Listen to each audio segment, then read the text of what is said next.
মাল খুব কড়া রে। এই কাল্লু এই মাছ ছাড়া খাওয়া যাবে না, যা তুই না শুনেন গাজা। এই আমার নাই, আমি চলে গেলে তোরা খাই ফেলবি নি বিট্টুর বাটা। তুই যা, মাল খাবো না নে। এই নে, আমি মালের বোতল আটকে ঠিক গেলাম, যেন কেউ খাবি নি।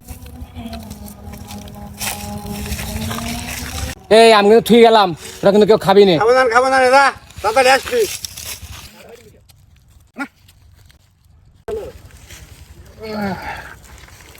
এই বিট্টু, বল। এই 2-3 ঘন্টা হয়ে গেল, সে কখন গিয়েছে না সুরান্তি, এখনো আসছে না। কি করবো না, আমরা দেখ পকের খাই আসুক তৎক্ষণ, না কি বলছিস? নে ঢাল। মুখে দেবে শেষ সময়।